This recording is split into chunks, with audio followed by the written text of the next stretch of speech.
It's Joy Olson, BlockBuster Fundraising, and I am with you this afternoon to we're going to talk about lapsed donors, because that is a tough subject, one that we just can't believe. We've lost our donors and we don't know what to do. Well, after today's get together, you're going to have an idea and you're going to try to figure out why they left and how to get them back. So hi, I'm Joy Olson of BlockBuster Fundraising. I subscribe to a great blog that I love called The Agitator, Roger Craver, and you have to subscribe and pay for this blog, and it's extremely worthwhile, and I will put the link at the bottom of this broadcast. But today he really tackled something that as a development director, I know this is important to you as it was to me, and it's our lapsed donors.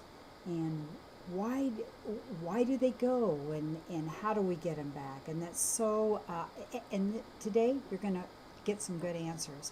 I think that we all, after 2 years, if we haven't heard from a donor, we say they are lapsed donors. Well, let's look at why in the heck they're leaving, and this is going to just really shock you. This is an infographic by Bloomerang. And look at this. Donors, 5% thought that the charity did not need them. 5% of your lapsed donors think you don't even need them anymore. Can you believe that?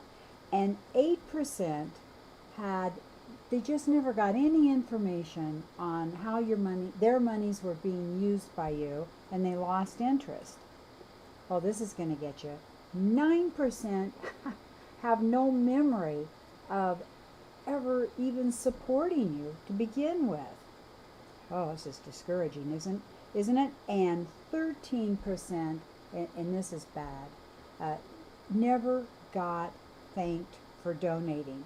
This happened to me once, and I quit. I'd made a 5-year pledge, and I got so irritated that I just said the heck with it and notified him that I was backing out of the pledge. I was so unimpressed with the fact that I'd given this really nice 5-year pledge and didn't even hear from them. Okay, enough about me. More about our donors, our lapsed donors.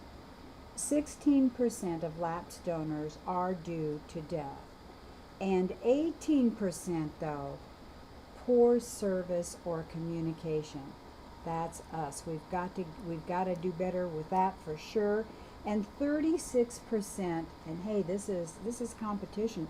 They think others are more deserving. So you've got to get your mission out there, why it's important, and the impact that their money's going to have, because you've got so much competition of really worthwhile charities right now, and your donors are thinking 30%, 36% think that others are more deserving. And 54% could no longer afford. So don't you think that's really interesting? That came from Bloomerang, and I was just stunned with how interesting I thought it was, and I want to share it with you this afternoon. Okay, so now we know why we've lost these donors. Let's talk about how we can get them back. And I will give you another link underneath this presentation today.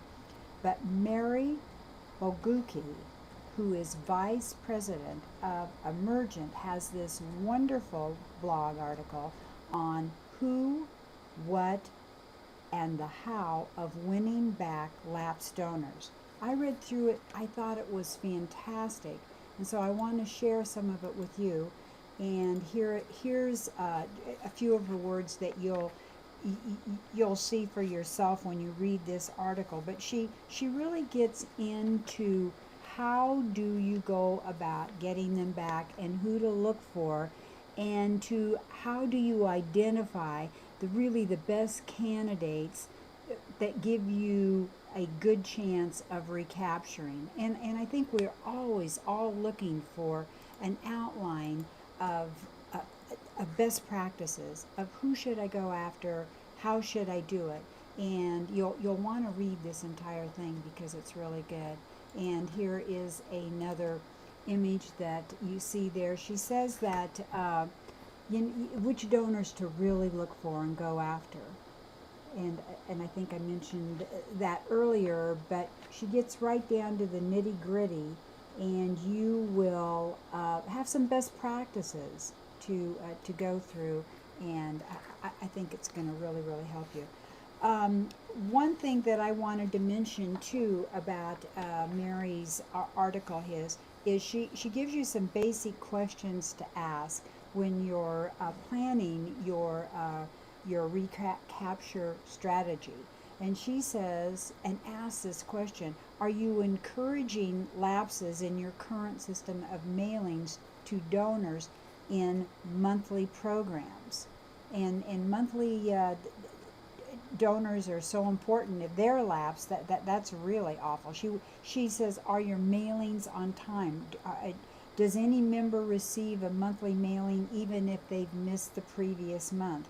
Anyhow, she gives you a whole bunch of questions to look at and ask yourself. And then she also talks about successful formats to use to win back lapsed donors.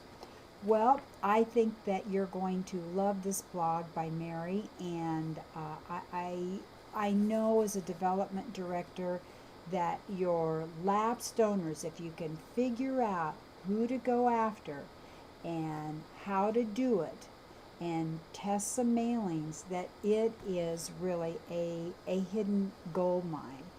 Because they are people that have once like you, and I think you have a really good chance of recapturing them with a good plan. So hopefully the link below will get you started thinking on your lapsed effort.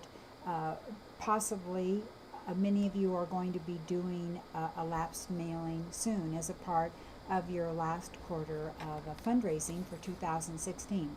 Anyhow, I wish you all kinds of good luck, and I hope that this has will help give you some ideas on that. And I thank you very much for being here with us this afternoon. We look forward to seeing you, and we invite you to check us out at blockbusterfundraising.com, and also come to our Facebook page. We have the very best thought leaders in fundraising practices, all kinds of great tips, best practices, and ideas to inspire you to blockbuster fundraising results. And that's what it's all about, the joy of fundraising. Hope to see you again soon. Thanks. Bye-bye.